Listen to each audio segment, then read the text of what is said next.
सोचेंगे कि कई बार कुलपति जी कुछ बातें बार बार वही रिपीट करते हैं और वो बातें रिपीट करने लायक होती हैं, इसलिए मैं रिपीट करता हूँ।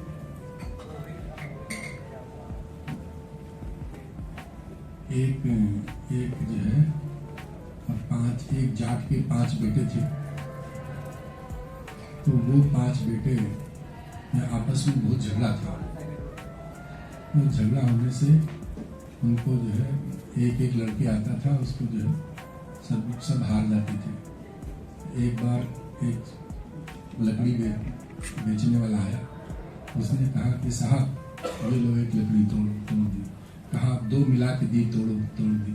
कहा 3 मिला के तोड़ो, तो बहुत ताकत लगी, बहुत मुश्किल से तोड़ पाए। तो कहा 4 मिला के तोड़ो, नहीं टूट रही। कहा 5 मिला, पूरी ताकत लगा दी, टूटी नहीं।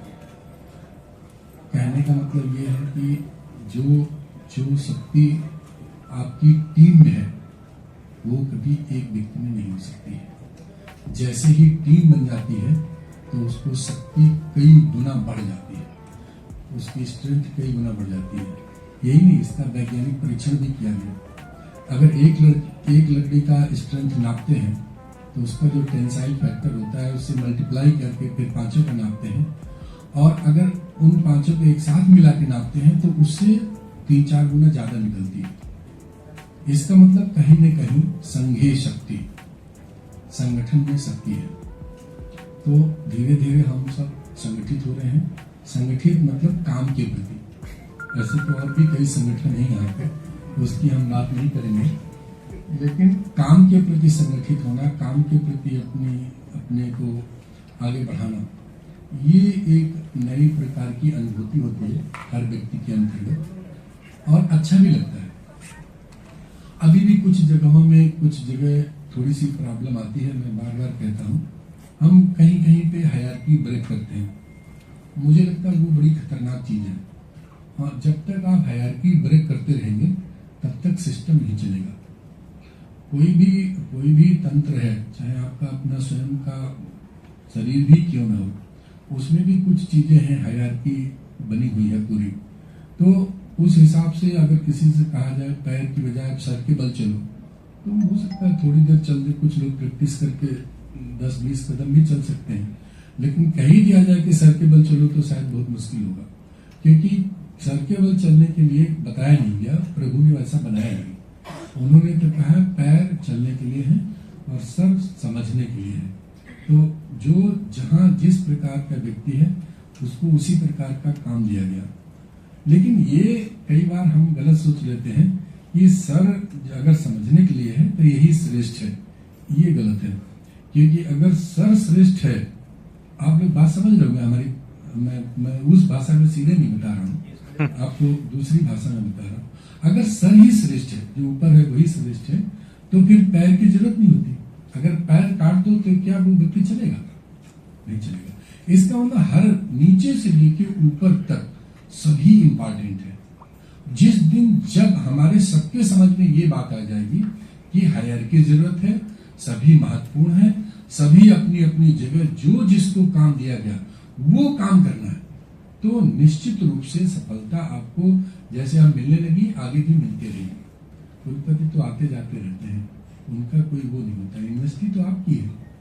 कई लोग कहते भी हैं निगेटिव सेंस में, कुलपति तो आते जाते रहते हैं, आओ हम सब मिलके उसको उखाड़ फेंकते हैं। वो भी एक तरीका है। ये भी कह सकते हैं कुलपति तो आते जाते रहते हैं, आओ हम सब मिलके यूनिवर्सिटी को अच्छा बनाते हैं। उसका दूसरा पॉजिटिव पहलू है। तो अच्छा बनाने के लिए आप सब, आपकी सबकी रोजी रोटी यहीं से चलती है। अभी तो हमारी भी यहीं से मिल रही है, लेकिन उसमें जब रोजी रोटी एक लंबे समय तक मिलती है तो हमें उसके प्रति सद्भाव रखना चाहिए और बड़ा वो रखना चाहिए। कुछ लोगों को मैंने ये भी कहते हुए सुना, वो थोड़ा अच्छा नहीं लगता है। जैसे कि कोई व्यक्ति बड़े अच्छे से बात करता है, ये करता है, मिलता है, जुलता है, तो हम लोग कहने लगते हैं अरे बहुत चमचा है, बहुत लोग बोल देते हैं। दिक्कत इस बात की चमचा नहीं है। यदि आप अगर वो चमचा है तो आप जो पूजा करते हैं तो फिर आप भगवान के चमचे हैं, क्योंकि वो भी दिखाई नहीं पड़ता है। आप भी वहां जाके घंटी हिलाते हैं, प्रसाद चढ़ाते हैं, कहते हैं हे प्रभु माफ कर देना, तो प्रभु तो दिख भी नहीं रहे, फिर भी माफी मांगी रहे। तो ये एक श्रद्धा है, ये एक कल्चर है, इसको कल्चर को गलत नाम ना दें कि वो चमचा है, ये फलाने हैं, ये ढिमाके हैं। जब ये कल्चर बिगड़ने लगता है हमारा एक दूसरे, तो उसी समय हम हायरार्की ब्रेक कर देते हैं। वो हमारा कल्चर, सभ्यता नहीं जानी चाहिए, सभ्य रहना चाहिए। सभ्य रहें, अपनी सभ्यता में अपनी बात कहें।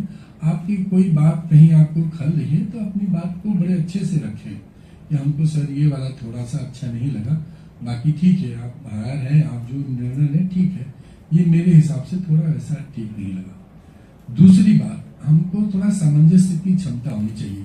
सब कुछ मेरे हिसाब से होगा ऐसा बिल्कुल नहीं होता।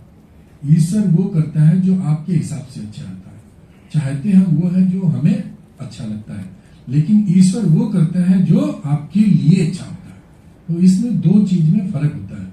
तो कई बार हम बहुत छोटी सी बात में ही और छोटे छोटे उसमें घबरा जाते हैं। अच्छा, फलाने को इनाम मिला, हमको नहीं मिला, अब मैं देखता हूँ। तो वो भी एक भावना है। एक ये भी भावना है, हो सकता है ईश्वर ने आपके लिए उससे बड़ा इनाम रखा हो, उससे कोई बड़ी चीज रखी हो, तो उसमें सांत्वना पूर्वक रहना चाहिए और अपना काम करके रहना चाहिए। मुझे आपने देखा होगा पीछे 2 साल से ज्यादा हो गए, तो हमने कितनी भी परेशानी आई, बाकी यूनिवर्सिटी क्या है हमें कोई बताने की जरूरत नहीं। You people know better than me, हम तो बाहर के हैं। मुझसे 50 लोगों ने, सैकड़ों लोगों ने, हजारों लोगों ने कहा ये यूनिवर्सिटी नहीं चलेगी, इस पे कुछ नहीं हो सकता, ये कुछ नहीं कर सकती। और मैं कह रहा हूँ यही सबसे अच्छी है, यही सबसे अच्छी जगह जा सकती है। क्योंकि जहाँ ज्यादा खुराफात है, इसका मतलब वो लोग बहुत काबिल है, वो काबिलियत बहुत है, पर वो दूसरी दिशा में लगाया हुआ है। उस काबिलियत को अगर सही दिशा में ला दिया जाए तो फिर वो बहुत आगे निकल सकती है। सिर्फ एक दिशा चेंज करने की जरूरत है, एक लाइन लेंथ बदलने की जरूरत है। वो अगर आप बदल लें तो आप सब पूरे विश्व में 1-2 साल में सर्वश्रेष्ठ स्थान पर पहुंच सकते हैं। चीजें बहुत आगे निकल सकती हैं। मैं समझता हूँ इस प्रोग्राम में सभी का बहुत बड़ा कंट्रीब्यूशन रहा, छोटे से लेके बड़े तक का। हाँ, ये बात सही है, डीन साहब की वाईपी सिंह को डांट भी पड़ गई। वाईपी सिंह को तो मैं ऐसे ही डांटता रहता हूँ, वो हमारे छोटे भाई जैसा है, उसको बीच बीच में तमाम डांट पड़ती रहती है। कोई डांट भी उसी को पड़ती है जिसको आप अपना समझते हैं। दूसरे को हम क्यों डांटेंगे, कोई मतलब ही नहीं कुछ कहने का, हम क्यों बोलेंगे। ठीक है भाई, कर दिया करते रहो, अच्छा हो खराब हो तुम्हारा है। दरअसल में मेला की सारी जिम्मेदारी डायरेक्टर एक्सटेंशन की होती है। वो तो मैं काम इनके साथ कर रहा हूँ, तो मैं उल्टी इनकी हेल्प कर रहा हूँ, तो डांटने का भी अधिकार रखता हूँ। वो तो आप फ्री हैंड दें। एक कंट्रीब्यूशन होता है आप लोगों का इन्वॉल्वमेंट करें, तो उसमें लोगों के इन्वॉल्वमेंट में हमारे कुछ अथॉरिटी इतने बढ़िया है कि विद्यार्थियों का इतना बढ़िया इन्वॉल्वमेंट हो गया है कि उससे बहुत अच्छा लगता है। किसी भी यूनिवर्सिटी का दो ही पार्ट है जिसके लिए हम सब यहाँ सैलरी ले रहे हैं। एक विद्यार्थी को पढ़ाना है, दूसरा किसानों के लिए शोध करके उनके खेतों तक पहुंचाना है, तीसरा हमारा इस विश्वविद्यालय में कोई काम नहीं। हम सब लोग उसी लिए तनख्वाह लेते हैं। अगर हमारा विद्यार्थी ही नहीं खुश है, अगर हम उसी को नहीं इन्वॉल्व कर पा रहे हैं, हम उसी के लिए कुछ नहीं सुन पा रहे हैं, तो फिर ये बात बड़ी नाइंसाफी होगी। और उसको इन्वॉल्व करें, जैसे हमारा बेटा ऐसे ये भी हमारी बेटियां हैं, ये भी किसी माँ बाप के हैं, ये भी वो छोड़ के आए हैं। उनको ऐसा फील होना चाहिए कि हम सब उनके मदर फादर के समान हैं। उनको जो बात कहनी है बड़े अच्छे से कहें। हम ये नहीं कहते उनकी गलत बात माने, गलत बात तो मैं भी नहीं मानता हूँ। मैं तो हमेशा कहता हूँ भाई जिसकी अटेंडेंस 60 है हटा लो, जो फेल हो गया फेल होने दो, भाई मेहनत करो। मैं गलत बात के लिए नहीं कहता हूँ, लेकिन अगर किसी विद्यार्थी की जेन्युइन प्रॉब्लम है और जेन्युइन बात है तो वो जरूर सुने। विद्यार्थी की समस्या अगर उसकी सुविधाओं को लेकर है तो उसे डीन साहब को प्रायोरिटी पे लेके सुनना चाहिए। ना कर पाए तो विश्वविद्यालय में लाना चाहिए, क्योंकि विद्यार्थी अगर आगे निकलने लगेगा, आपका सबसे आगे निकल गया, आज आपके कल 4 विद्यार्थी ARS हो जाए, आपकी यूनिवर्सिटी का नाम एकदम ऊपर आ जाएगा। उसके पीछे बड़ी लाइन लग जाएगी, नीचे वाले बच्चे भी उसमें ARS और वो बड़ी बड़ी नौकरियों के लिए फॉर्म भरने लगेंगे, IAS बनने लगेंगे, PCS बनने लगेंगे। अभी जो दूसरे स्टेट के लोग आपके मध्य प्रदेश में छाए हुए हैं, जिसके लिए हमारे मन में कई बार गिलानी आती है, अरे भाई DC साहब उत्तर प्रदेश से आए हैं, तो इसकी जरूरत नहीं पड़ेगी। हम सब यहाँ पे पूरे स्टेट पूरे विश्व में मध्य प्रदेश के ही लोग छा जाएंगे। तो वो भावना होनी चाहिए, पूरा देश एक है। ये भावना जब रहेगी पूरा देश एक है, तो ये वाली भावना खत्म हो जाएगी, कौन कहाँ से आया है, कौन क्या कर रहा है, ये तो बाई चांस की बात है कि हम वहां पैदा हुए, आप यहाँ पैदा हुए। ऐसा उल्टा भी हो सकता था, आप कहीं और पैदा हो सकते थे। ये भी बाई चांस की बात है कि हम कोई एक कुल में पैदा हुए, आप कोई दूसरे कुल में पैदा हुए। इसमें कंट्रीब्यूशन हमारा कुछ नहीं है पैदा होने में, ना आपका कोई अपराध है ना हमारा कोई अपराध है। कहीं कहाँ पैदा हुए, किस जगह पैदा हुए, किस जाति में पैदा हुए, किस धर्म में पैदा हुए, इन चीजों से थोड़ा ऊपर उठना पड़ेगा। हमें देखना पड़ेगा सिर्फ और सिर्फ एक चीज, योग्यता और कर्मठता, ईमानदारी। ये तीन चीजें अगर रहेंगी, इन पे आप काम करने लगेंगे अनबायस्ड होके, तो आपकी उन्नति को कोई रोक नहीं सकता। ये जो कुछ भी उन्नति हो रही है ये सब आपकी है। मैडम ने कहा आपका बड़ा लीडरशिप, बहुत अच्छा मैसेज लिखा। हमने इनको कहा मेरे लिए तो एक ही सेंटेंस काफी वो लागू होता है कि करते हो तुम कन्हैया मेरा नाम हो रहा है। मैं तो ऐसे ही मैं तो एक माध्यम हूँ जो आपके बीच में बैठा हूँ।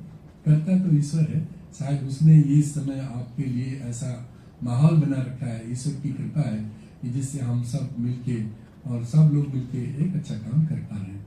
आप सभी का बहुत बहुत आभार, बहुत बहुत धन्यवाद। Thank you.